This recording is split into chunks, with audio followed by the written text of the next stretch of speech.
예, 안녕하세요. 만나서 반갑습니다. 와, 와, 반가워요. 예, 반갑죠? 예, 예, 왠지 표정들이 얼떨떨하신 것 같아요. 날씨가 추워서 그런가.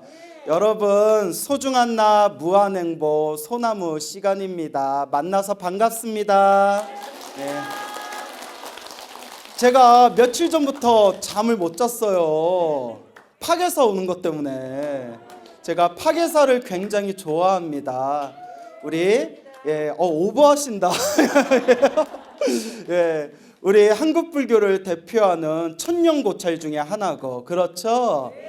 그리고 또 제가 파괴사 하면 항상 마음에 정이 느껴지는 게, 제가 참으로 존경하는 큰 스님, 우리 불교TV BTN 회장 스님이신 성우 회장 스님의 본사가 바로 이 파괴사입니다. 예. 누가 그러더라고요. 저보고 사회생활 잘하게 생겼다고. 예, 근데 제가 정말 우리 성우 큰 스님을 존경하는데, 또 우리 성우 큰 스님 이 본사인 파괴사에서 또 우리 여러 불자님들 만나 뵙게 되어서 참으로 영광이라고 생각을 합니다. 여러분, 파괴사 너무 좋죠? 예. 어떤 분이 이런 말씀 하시더라고요. 우리나라에서 풍수지리 공부하려면 사찰을 다니면 된대요.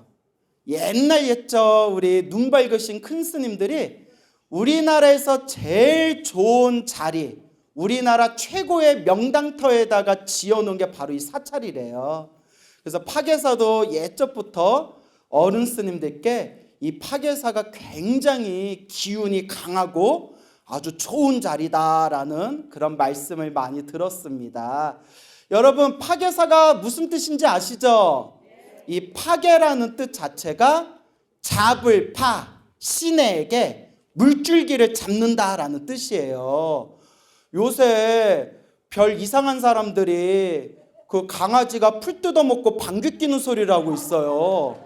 여러분 들으셨는지 모르겠는데 뭐 파괴승이 살아서 파괴사다라고 그런 이상한 소문 돈 적이 있죠. 아우, 내가 스님만 아니면 대웅전에다 묻어버리려고 했어요. 자, 이제 웃자간 농담이고, 모르면 그럴 수도 있는데 너무나 무식한 말이에요. 파괴라는 거 한자만 봐도 그 파괴가 깨트릴 파, 계율계, 계율을 깨트렸다라는 뜻과 전혀 상관없는 잡을 파, 그 다음에 개자가 무슨 개자라고요? 신에게, 물줄기라는 뜻이에요. 물이 흘러가다 할 때 개자. 그래서 예전에 이 자리가 9개의 물줄기가 흐르고 있었대요. 몇 개? 9개의 물줄기가 콸콸콸콸 흐르는 자리니까 터가 약하겠어요? 세겠어요? 그 센 기운, 9개의 물줄기를 하나로 꽉 잡는 도량이다 해서 파괴, 물줄기, 시내의 물줄기를 잡는다 해서 파괴사라고 이름을 붙인 거예요. 그래서 9개의 물줄기를 꽉 하나로 움켜잡아서 평등과 화합, 조화를 상징하는 도량이 바로 이 파괴사가 되겠습니다. 뜻이 참 좋죠? 또 이제 파괴사 하면 유명한 설화가 있잖아요. 우리 영조 임금님이 바로 전생에 파괴사의 스님이셨다라는 그 유명한 설화 아시죠? 그래서 이거를 제가 오래전에, 몇 년 전에 파괴사와 영조 임금의 설화해서 소나무에서 이미 이야기를 다 했어요. 그래서 이미 다 들으셨나요 혹시? 네. 곧 대답 안 하네. 다 들으셨어요? 네. 예.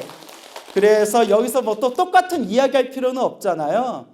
다만 그 영조 임금님의 도포가 1979년도에 우리 원통보정 관세음보살님, 보물로 지정되어져 있는 원통보정 관세음보살님 복장에서 영조 임금님의 그 도포가 발견이 됐다고 합니다. 이게 엄청난 사건이에요. 여러분, 숭유억불이란 말 들어보셨죠?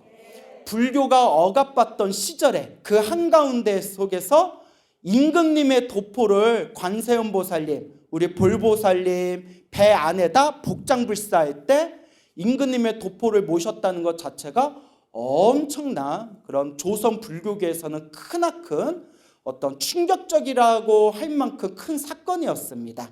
그만큼 또 이 파괴사가 그 옛날 옛적부터 지금에 이르기까지 그 영향력이 굉장했구나라는 것을 우리가 미루어 짐작할 수가 있습니다.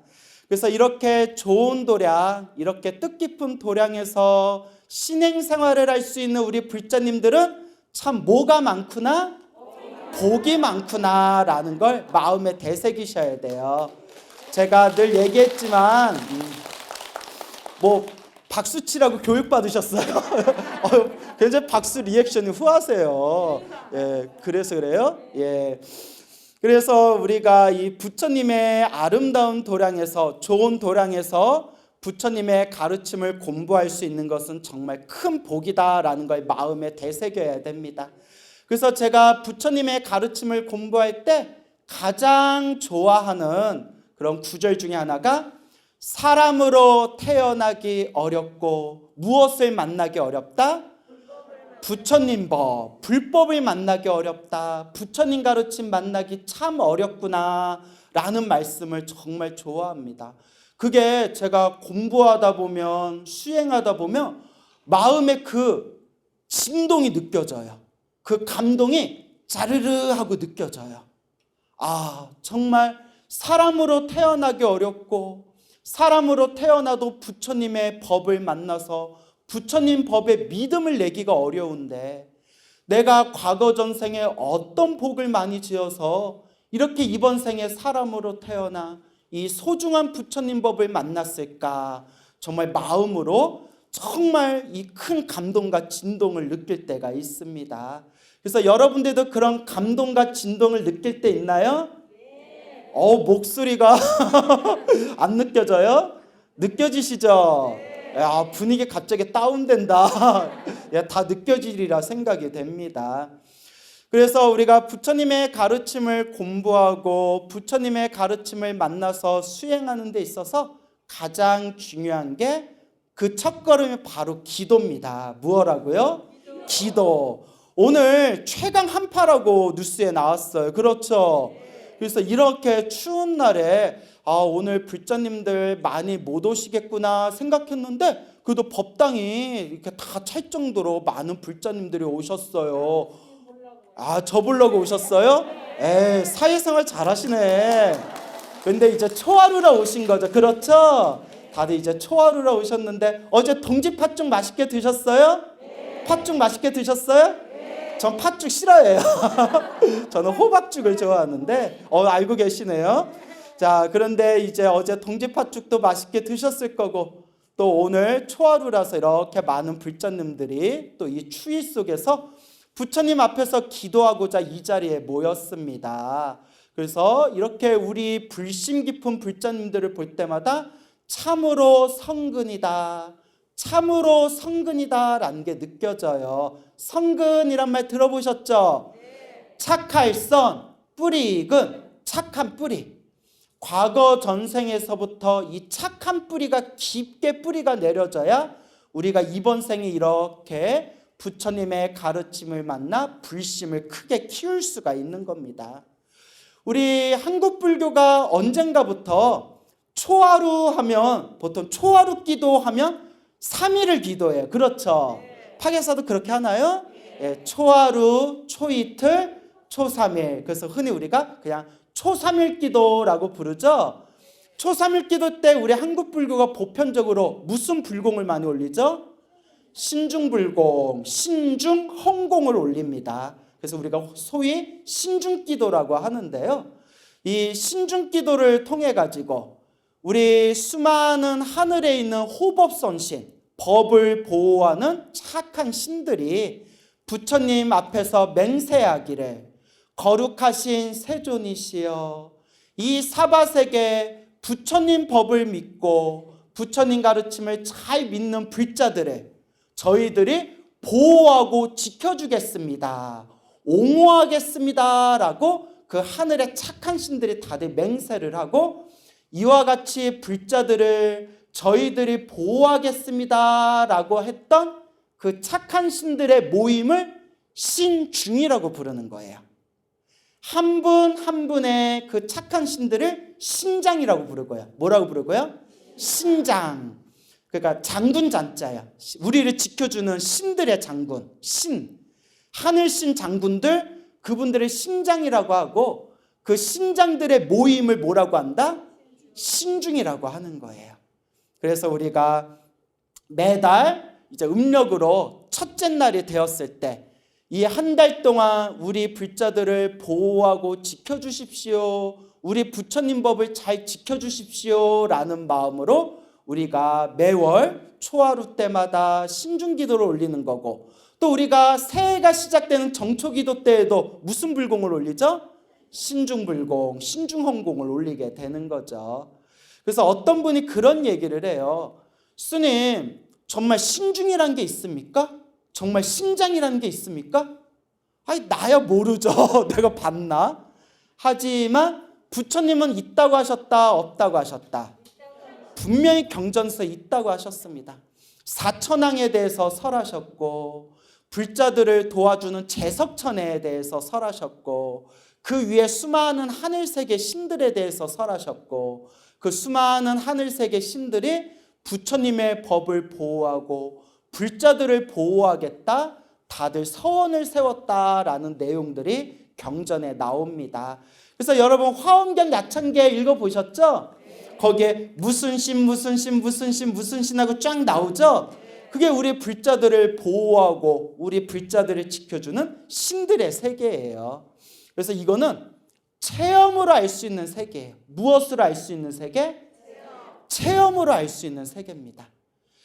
그래서 제가 이 소나무, 소중한 나 무한행보 소나무를 진행하면서 정말 수많은 신기하기 짝이 없는 참으로 신비로운 여러 가지 부처님 가피 이야기, 보살님들 가피 이야기, 수많은 기도 이야기를 많은 분들께 그렇게 전해드렸는데, 실제로 수많은 분들이 저에게 이런 말씀을 하세요.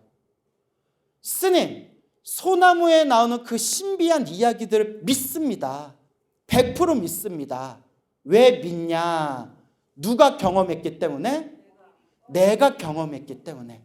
스님, 제가 직접 경험했습니다. 부처님 가피가 있다는 것을 100% 믿습니다. 라고 눈물을 흘리면서 정말 고마워하고 감사하면서 실제로 많은 분들의 그런 체험담과 감사의 이야기를 듣습니다.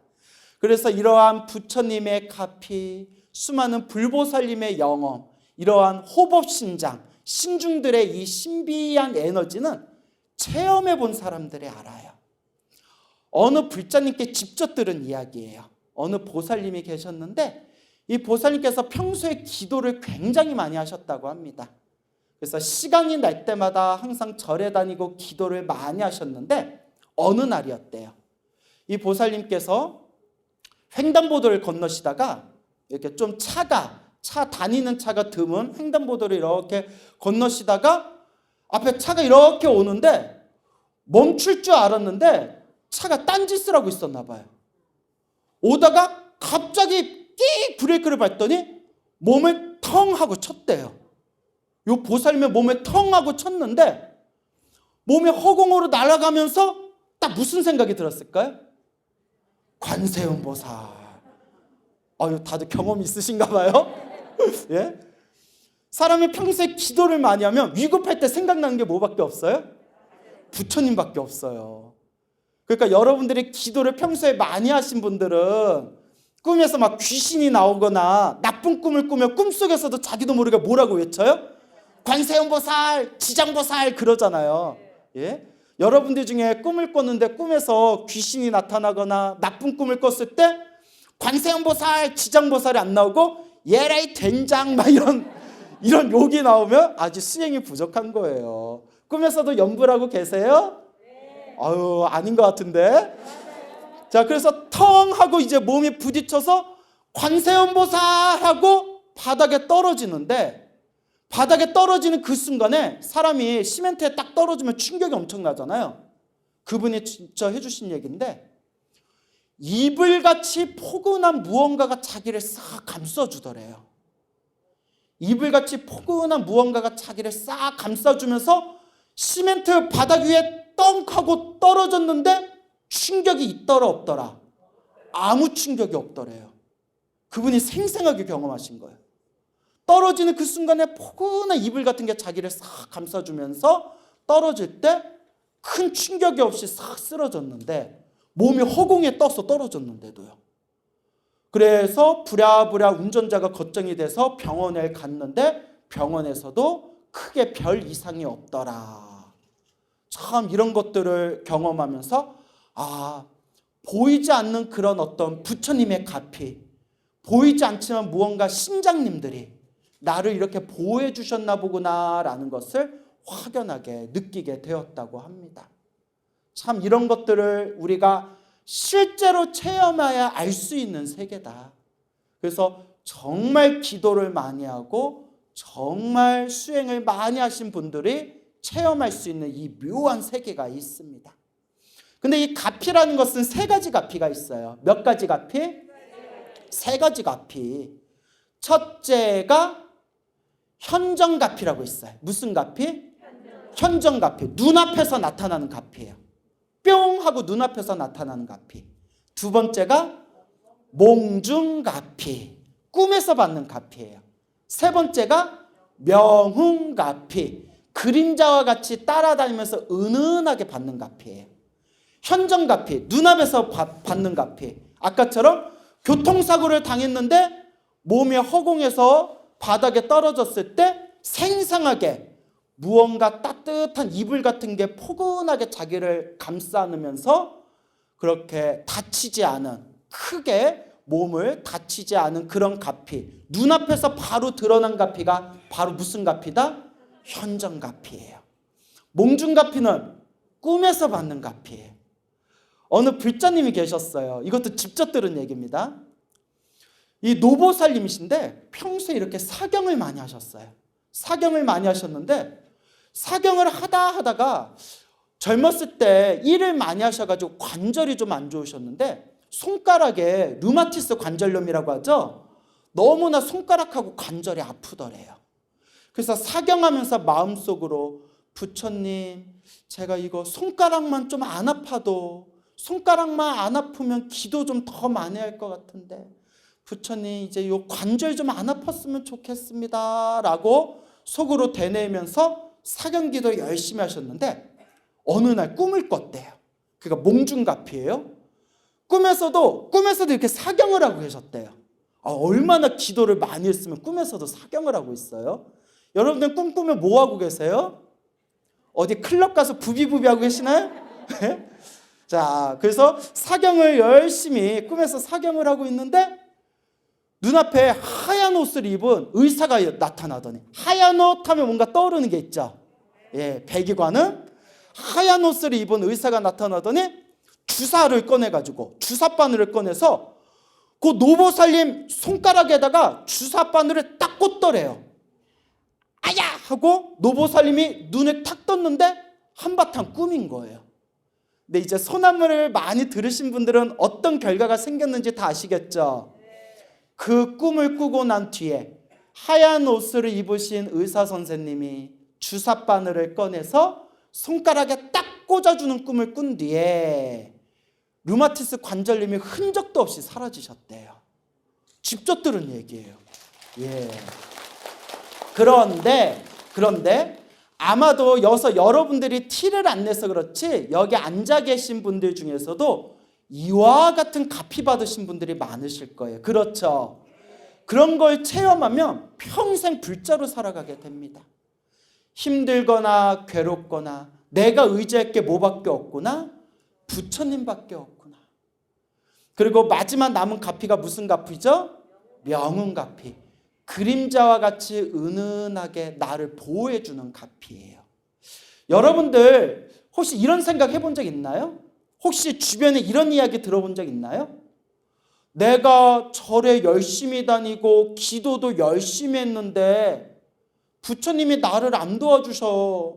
자꾸 안 좋은 일이 일어나. 힘들고 괴롭고 답답한 일이 일어나. 기도를 열심히 했는데 안 좋은 일이 일어나거나 주변에서 기도를 열심히 하고 절에 다녔는데 안 좋은 일이 일어났다라는 말 들어보신 적 있죠? 그것도 바로 업장 소멸의 과정이에요. 여러분, 우리가 꼭 명심해야 될 게 있습니다. 좋은 일도 나쁜 일도 다 누가 지은 업보다 내가 지은 업의 인연, 내가 지은 업의 과보예요. 좋으면 좋은 대로, 나쁘면 나쁜 대로 다 누가 지은 인연법이다? 다 내가 지은 인연법이에요. 불교는 제대로 공부하고 수행하면 세상에 원망할 사람이 없대요. 제 얘기가 아니라 부처님 말씀이고 우리 큰 스님들 말씀이에요. 왜냐? 나를 이렇게 힘들고 괴롭게 만든 그 사람들을 만난 것도 누가 지은 업의 인연이다? 내가 지은 업의 인연이에요. 어떻게 보면 참 무서운 말씀이기도 해요. 이 모든 현상이 좋은 인연도 나쁜 인연도 다 내가 지은 업의 인연이구나 라는 부처님 말씀을 100% 믿게 되면 결국 누가 닦아야 될까요? 내가 닦아야 되는 거예요. 그래서 우리가 열심히 기도하고 부처님께 열심히 기도하면서 절에 다니고 공덕을 닦아도 힘들고 괴롭고 답답하고 안 좋은 일이 생긴다면 그거는 부처님의 영험이 없는 게 아니에요. 내가 크게 받을, 내가 지었던 큰 업보를 뭐하고 있는 과정이다? 소멸하고 있는 과정이다 라는 걸 명심하셔야 됩니다. 그래서 예전에도 큰 스님들께서 말씀하시기를 기도를 해서 염불을 해서 복을 지어서 효과가 없다고 말하지 말아라. 빨리 받냐 늦게 받냐의 차이일 뿐 내가 지은 업은 반드시 누가 받는다? 내가 받는다. 그래서 우리가 기도를 하다 보면 현정가피처럼 눈앞에서 딱 느껴지지도 않고 몽중가피처럼 꿈에서 가피를 받은 것 같지는 않아도 알게 모르게 은은하게 나를 보호해주는 가피가 있어요. 여러분 이렇게 이 인생사 살다 보면 여러분들이 살아가면서 좋은 일도 있고 나쁜 일도 있겠죠. 그 속에서 여러분들이 열심히 기도를 하면 그 좋은 일이 생기든 나쁜 일이 생기든 그러한 인연법의 흐름 속에서 내가 기도하면 내가 기도한 만큼의 가피와 공덕이 있다는 거예요. 다만 평상시에 그림자가 항상 나를 따라다니고 있어도 지금도 제 발밑에 그림자가 보여요. 하지만 우리가 평상시에 그림자가 느껴져야 안 느껴져요? 안 느껴지죠. 그림자가 느껴지지는 않지만 항상 나를 따라다니는 그림자처럼 내가 열심히 기도하고 복을 짓고 불공을 올리고 공덕을 닦으며 그림자와 같이 느껴지지 않아도 항상 나를 따라다니는 그 은은한 가피, 그게 바로 무슨 가피다? 명운가피예요. 제 개인적인 얘기를 하나 해드릴까요? 제가 예전에 오래전에 몇 년 전에 한참 열심히 기도할 때가 있었어요. 제가 이제 작은 포교당을 하면서 열심히 기도할 때가 있었는데 그때 매일매일 금강경을 독송했고 매일매일 나무아미탑을 연부를 했고 또 저도 초3일 때마다 항상 신중기도를 열심히 했어요. 정말 신중기도를 열심히 했어요. 제가 따로 경전에서 신중님들과 관계된 좋은 내용들만 다 뽑아가지고 제가 신중기도 책을 하나 만들어서 그거 다 읽는데 1시간 걸려요. 그래서 그걸 제가 항상 독송하면서 나무아미탑을 연불하고 금강경 독송하고 제가 스스로 만든 책으로 신중기도도 열심히 했던 그런 시기가 있었거든요. 그때 제가 아주 수많은 몬중가피도 받고 또 그때 엄청난 큰 가피도 받았어요. 정말 큰 가피도 받았어요. 제가 수많은 불자님들에게 당당하게 기도에 대해서 얘기할 수 있는 게 제가 체험했기 때문이에요. 늘 말씀드리지만 체험해 본 사람은 알아요. 분명히 힘이 있구나. 그럴 때 어느 날 저에게 굉장히 중요한 어떤 시기가 왔어요. 굉장히 제가 기대하던 굉장히 좋은 어떤 인연이 찾아왔는데 이제 그 일이 잘 이어나가려고 하는 그런 상황이었어요. 뭐 자세히 말하기는 그래요. 하여튼 뭔가 좋은 일이 있으려고 했는데 어느 날 생생하게 꿈을 꿨어요. 아주 생생하게, 총천연색으로 생생하게 화려한 갑옷을 입은 위풍당당한 신장님이 꿈에 딱 나타나시더라고요. 신장님이 딱 하고 아주 총천연색으로 생생하게 신장님이 꿈에 딱 나타나셨는데, 제가 평상시에 연부를 하거나 기도를 해도 제가 이렇게 신장님 꿈은 별로 꿔본 적이 없어요. 군인이나 경찰 꿈은 좀 꿔본 적이 있는데, 뭐 어른씀들이 그 기도하다가 꿈에 군인이나 경찰이 나오는 꿈은 신장님 꿈이다, 뭐 이런 얘기는 들었지만, 뭐 제가 늘 꿈은 꿈으로 흘려버릴 뿐, 꿈은 집착하면 된다 안 된다 안 된다 늘 말씀드리잖아요. 뭐 좋은 꿈을 꾸면 좋고 꿈을 꾸지 않아도 상관없고, 꿈을 꾸든 말든 나는 그냥 기도할 뿐이다, 이런 마음이 중요하다고 했죠. 예. 그런데 그렇다 하더라도 그렇게 제가 기도를 많이 했어도 그렇게 또렷한 신장님이 꿈에 딱 나타난 경우는 거의 없었거든요. 신장님이 생생하게 꿈에 다 나타나시니까 괜히 기분이 좋은 거예요. 아, 정말 좋은 일이 생기겠구나. 내가 원하는 바가 성취되겠구나. 신장님이 나를 뒤에서 밀어주시는구나. 로또를 사야 되나? 그렇게 생각을 했는데 그 신장님 꿈을 꾸고 얼마 되지 않아서 그 일이 엎어졌어요. 그러니까 제가 약간 좀 오버해서 얘기하면 약간 뒤통수를 맞았어요. 예. 그러니까 뭐 어이가 없잖아요. 이 뭐야? 아우 인생 그지 같아. 막 이러면서. 근데 그때 이상한 느낌이 든 게, 아니 꿈에 그렇게 좋은 꿈도 많이 꾸고 신장님도 꿈속에서 그렇게 나타나셨는데 왜 일이 이렇게 그르쳤을까? 왜 이렇게 일이 그르쳤을까? 약간 마음이 속상했거든요. 저도 수행이 부족해서. 그래서 무슨 생각을 했냐면, 제가 늘 신도들한테 하는 법문 있잖아요. 크게 받을 업보를 어떻게 받는구나? 작게 받았구나. 그래, 내가 크게 받아야 할 업보가 있었는데 작게 받았구나. 내가 복이 좀 부족해서 원하는 바가 성취가 안 됐구나. 그냥 나는 나 하던 대로 열심히 수행하고 정진해야 되겠구나. 그렇게 생각을 했는데, 나중에 지나서야, 한참 시간이 지나서야 친하게 지낸 스님과 대화를 통해서 무엇을 알게 됐냐면, 광우 스님, 그때 만약 그 일이 성사되었으면 스님이 엄청 고생했을 거야. 그거 되게 안 좋게 끝났어. 되게 안 좋았어 라고 얘기하더라고요. 그러면서 광우 스님이 복이 많아. 그때 그거 덜썩 잡았으면 광우 스님 되게 안 좋은 꼴 봤을 거야. 아이고 복이 많아 라고 얘기를 하시는 거예요. 그 순간 제가 여러분 눈치채셨죠? 그때 나는 그 일이 성사가 되지 않아서 좀 서운하고 속상했지만, 시간이 지나고 나니까 그 일이 성사되지 않은 게 더 나한테 잘된 일이었구나 하면서 뭐가 떠올랐을까요? 꿈에 누가 나타난 거? 아이고 신장님이 도와주셨구나. 그렇게 내가 목탁이 부셔져라 열심히 기도해서 신장님이 보다 못해서 저 밀어난 놈 저거 지가요 안 좋은데 빠져들게 생겼는데 저 좋다고 실실거리네 하고 신장님이 도와주신 거구나. 저 혼자 그렇게 생각한 거예요. 그러니까 저 혼자 소설을 쓰자면 신장님이 나를 도와주셨구나 라는 생각이 들으니까 옛날 큰 스님들이 하신 말씀처럼, 큰 스님들이 항상 하신 말씀처럼 기도해라. 당장 효과를 보든 보지 않든 내가 지은 공덕은 누구한테 들어온다?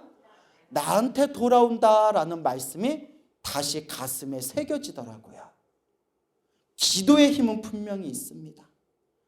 우리 불자님들이 기도하면서 정말 놀랍도록 신비한 가피를 성취하신 분들도 있지만, 또 어떤 불자님들은 열심히 기도했는데도 힘들고 괴롭고 답답함이 가시지 않은 분들도 있을 겁니다. 그것도 누가 지은 업보다? 내가 지은 업의 인연이고 나의 업보입니다. 복이 많은 사람은 기도를 조금만 해도 효과를 빨리 봐요. 그래서 어느 스님이 저한테 그러셨어요. 저보고 기도를 많이 했던 스님인데 이거 내 자랑인데 얘기해도 돼요? 또 재수 없을까 봐. 원래 자기 자랑하면 재수 없잖아요. 예, 귀엽게 봐줄 수 있죠? 예, 이제 웃자고 한 말이고, 광우 스님은 기운이 맑아가지고 얼굴이 맑아가지고 복이 많은 얼굴이라고 그러면서 기도를 하면 효과를 빨리빨리 보지 이러시더라고요. 실제 제가 기도하면 효과를 좀 빨리빨리 보는 편이거든요.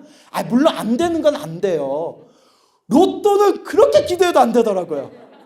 하다 로또 보살 해도 돼요? 안 돼요? 안 되는 거 안 되더라고요. 예, 이제 웃자고 한 말이에요. 안 되는 건 안 되지만 기도하면 좀 성취를 빨리 하는 편이에요.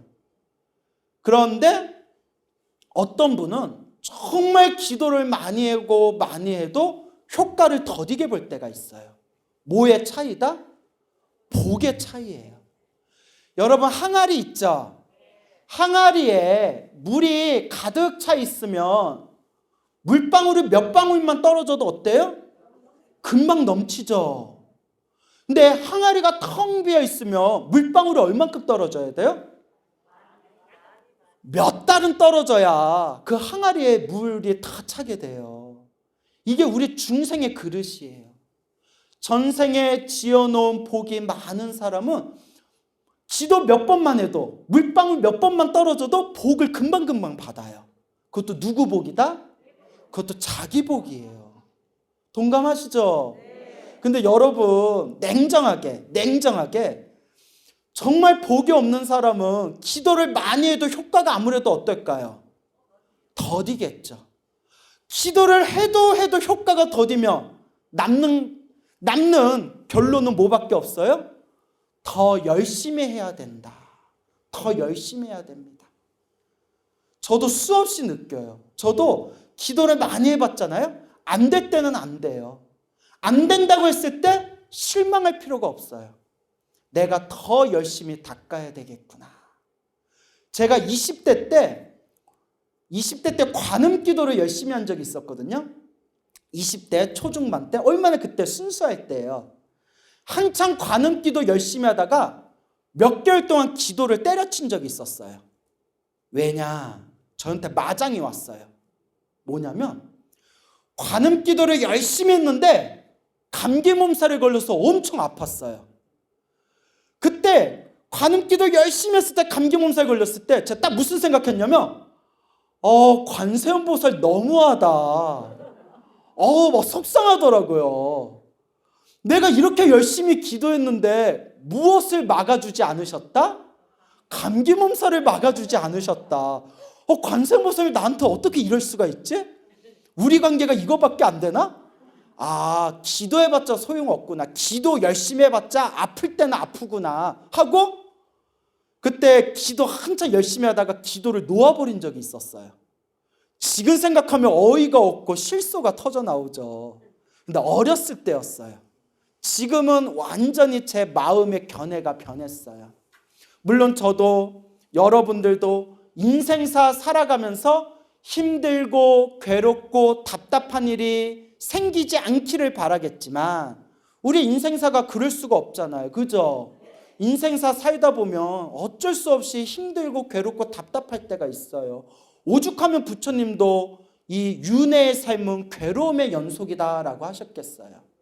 다만 내가 정말 기도를 열심히 하고 복과 선업을 많이 지었는데도 힘들고 괴롭고 답답한 일이 생긴다면 내가 크게 받아야 할 나의 나쁜 업보를 뭐하고 있는 과정이다? 소멸하고 있는 과정이다.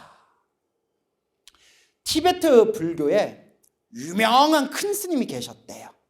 책에서 봤는데 티베트 불교에 유명한 아주 존경받는 큰 스님이 계셨는데 수많은 제자들을 길러냈대요. 어느 날 몸이 굉장히 아파가지고 쓰러지셔서 굉장히 그 병고 때문에 괴로워하셨대요. 이렇게 힘들어 하시니까 제자들이 옆에서 간병하다가 어느 제자가, 철없는 제자가 이렇게 물어봤대요. 스님은 이렇게 평생 동안 수행을 많이 하시고 이렇게 복과 지혜를 많이 닦으셨는데 왜 병 때문에 괴로워하십니까? 야, 사람 아파 죽겠는데 그딴 질문이 나오고, 예? 그때 그 티베트 큰 스님께서 그 질문을 딱 듣는 순간 내가 복이 많아서 그렇다. 내가 복이 많아서 그렇다라고 말씀하셨대요. 물론 제가 그 이유에 대해서, 왜 복이 많은지에 대해서 제가 답변해 드리겠지만 여러분 한번 잠깐 생각해 보세요. 스님은 평생 복과 지혜를 많이 닦으셨는데 왜 이렇게 몸이 아프시고 괴로워하십니까? 내가 복이 많아서 그렇다. 여러분 이렇게 머릿속에 여러분만의 답을 한번 일으키셨나요? 자, 그 큰 스님이 하시는 말씀이 금강경에서 이야기하지 않느냐. 금강경에서 말씀하시기를 능정업장분이라고 있죠. 금강경을 수지 독송한 공덕으로, 금강경을 수지한 공덕으로 사막도에 떨어질 큰 업보를 사람들에게 무시받고 천대받는 것으로 크게 받을 업을 어떻게 한다? 작게 받는다. 그 말씀을 하시면서 내가 시작 없는 옛적부터 탐욕과 성냄과 어리석음에 물들어 몸과 말과 생각으로 지은 그 수많은 악업, 그 수많은 업보가 얼마나 많겠느냐. 그걸 내가 복을 많이 지어서 크게 받을 업을, 다음 생에 지옥에 떨어지거나 축생으로 태어나는 크게 받을 업을 지금 아픈 걸로 소멸하고 있는 것이다. 내가 복이 많아서 그랬다라는 말씀을 책에서 본 순간 머리를 한 대 딱 맞는 느낌이 들었어요. 야, 하나의 사건, 하나의 현상도 이런 관점에서 우리가 바라볼 수가 있구나. 스스로 반성이 되더라고요. 여러분들도 스스로 한번 반성해 보세요.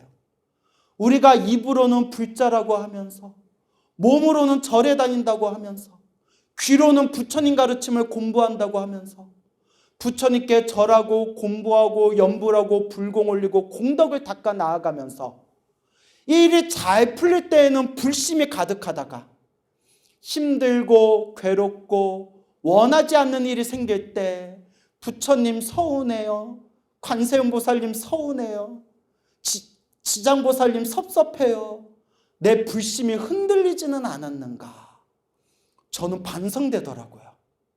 그 20대 철없던 시절에 열심히 관세음보살 기도하다가 감기 몸살 걸렸다고 관세음보살님 정말 우리 사이 이렇게 있기 없게 그렇게 삐져가지고 한동안 기도를 안 했던 제 모습이 떠오르더라고요. 이게 바로 우리 중생들의 흔들리는 마음입니다. 그 마음을 우리 파괴사, 잡을 신에게 9줄기 흐르는 이 시냇물을 9개의 물줄기를 하나로 꽉 잡듯이 이 파괴사, 이 맑고 깨끗한 훌륭한 도량에서 우리 불자님들도 내 흔들리는 마음을 꽉 잡아서 불심으로 여러분의 업장을 시원하게 소멸하고 크나큰 공덕을 닦아서 여러분들 원하는 바 소원 성취하고 늘 부처님 가피가 함께 하시기를 축원드립니다. 여러분 성불하십시오.